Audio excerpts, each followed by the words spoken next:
Je suis ici au centre hospitalier avec Christian Schneider, le CEO du centre hospitalier. Voilà, Herr Schneider, 2 ans de corona, l'inflation, la hausse des prix d'énergie, le manque de personnel. Est-ce que votre métier vous plaît encore? C'est un magnifique métier. Je viens tous les matins avec beaucoup de plaisir travailler. On n'a jamais eu un manque de défis dans le système santé suisse. Pour l'instant, un petit peu plus rude, mais on est bien positionné comme centre hospitalier ici dans la région et puis on va s'attaquer à ces problèmes comme on a toujours fait, comme on a fait pendant Covid et puis voilà. Maintenant, on a entendu dans les journaux aujourd'hui que la hausse du prix est un problème pour les hôpitaux à Berne, notamment pour l'hôpital de Lille. Comment c'est ici? Est-ce qu'on va finir dans les chiffres rouges à la fin de l'année ou à la fin de l'année 2023? Alors la situation financière va certainement pas s'améliorer les prochaines 2 ans. Heureusement, nous avons négocié notre énergie, notre électricité déjà il y a quelques mois. On a aussi déjà bien négocié pour 2024 à peu près la moitié de l'énergie qu'on a besoin. Mais effectivement, cette hausse de prix, on doit la payer comme tout le monde. Mais on n'est pas si mauvais, je dirais, concernant le marché et son prix. Ça veut dire que des mesures comme moins chauffer ou à la limite éteindre certains appareils ou des choses comme ça, vous ne devrez pas le faire.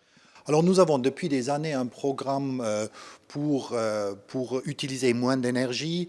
On a changé toutes nos luminaires en LED, on a travaillé sur la chaufferie des différents endroits à l'hôpital.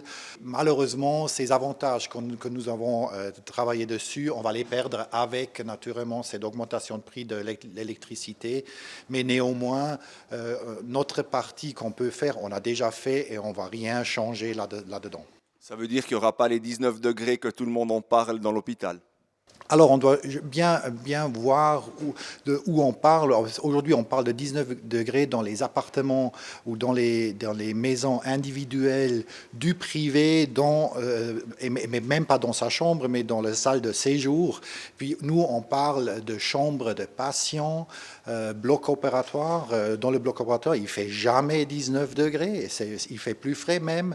Ça veut dire qu'on a différents endroits. Et nous, on va certainement bien détailler quel endroit va chauffer de quelle manière, mais il est clair aussi, si vous devrez travailler 8 heures dans un bureau, on ne va pas le mettre à 17 ou 19 degrés si les gens sont malades à la fin, ça, il n'y a pas de sens là-dedans.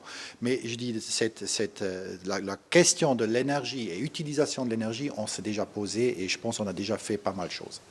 Maintenant, tout va coûter plus cher, mais il y a aussi l'inflation. Est-ce que les salaires du personnel va-t-il augmenter? Ça va coûter encore plus cher.